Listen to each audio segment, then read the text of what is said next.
D'abord avec vous, Geneviève. Alors, coup de gueule, vous dites, contre Emmanuel Macron et son discours en matière des droits de l'homme. Rappelez-nous ce qu'il a dit et ce qui vous choque. Écoutez, double discours d'Emmanuel Macron. D'un côté, il y a cette phrase, ce beau discours hier du président de la République, cette tirade assez forte dans le site géopolitique qui s'appelle Grand Continent.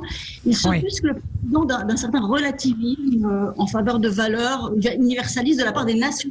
Les Nations Unies ne défendraient plus suffisamment bien les droits humains et en fait relativiseraient la dignité des personnes humaines. Donc ça, c'est une première chose. Les mots sont forts, ils sont bien, ils sont dans la tradition traditionnelle française de ces valeurs universalistes.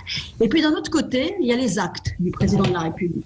Dans le même temps, il fait lui-même preuve d'un certain relativisme, notamment en reconnaissant et en félicitant le président Alassane Ouattara pour sa victoire en Côte d'Ivoire. Une victoire, des curieuses félicitations qui sont un peu honteuses, un peu en catimini, qui ne revendiquent pas réellement, qui en fait sont rendues publiques par la présidence ivoirienne.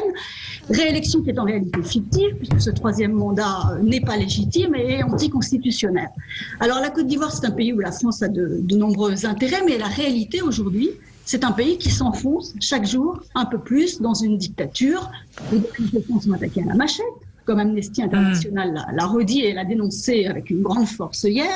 C'est un pays dans lequel les dirigeants de l'opposition sont emprisonnés, comme le porte-parole de l'opposition, Pascal Affi-N'Guessan, qui est maintenu à l'isolement depuis maintenant plus d'une semaine, qui est victime de torture psychologique, puisqu'il a été pendant 60 heures, il est resté pendant 60 heures dans le noir absolument intégral, en violation de ses droits fondamentaux. Je rappelle que c'est un élu du peuple, un député de la nation, donc son immunité parlementaire, si on l'accuse de quelque chose, aurait déjà dû être levée.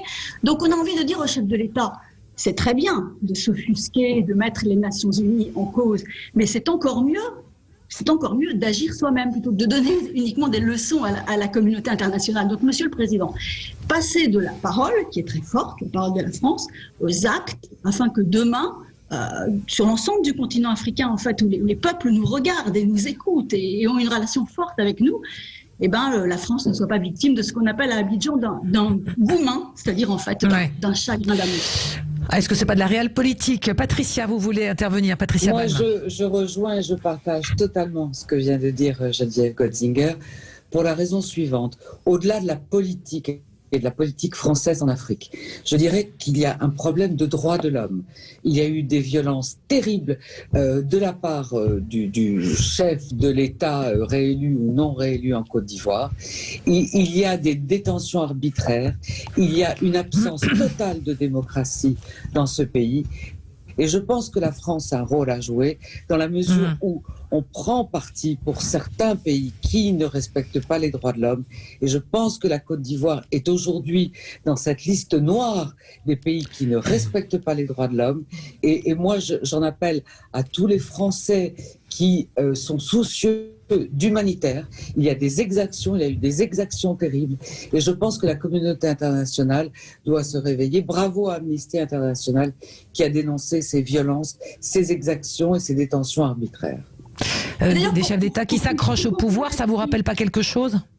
Pour conclure là-dessus, Christine, effectivement, le chef de l'État a mis en cause hier les Nations Unies sur ce relativisme.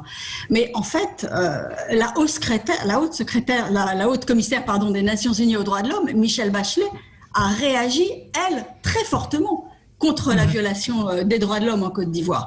Et concernant Pascal Affi-N'Guessan, dont je disais un mot il y a un instant, au bout d'une semaine, il est toujours à l'isolement, il n'a toujours pas reçu la visite de ses avocats et de sa famille. On ne sait pas où il est aujourd'hui. Il faut ajouter à cela, pardon Geneviève, le nombre de députés de l'opposition incarcérés depuis des mois.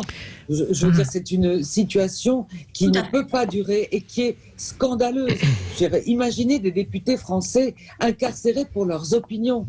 On ne peut pas ne pas réagir devant cette catastrophe humanitaire, psychologique, morale. Et politique. Et puis, la libre expression. Je veux dire, ça n'existe plus, ça ne peut pas exister dans ce monde. Ne parlons même pas de ceux qui sont en exil, qui ne peuvent pas rentrer dans leur pays, avec une élection qui a été honteuse, parce que je rappelle que sur 44 personnes qui voulaient se présenter à cette élection, 3 seulement ont été retenues.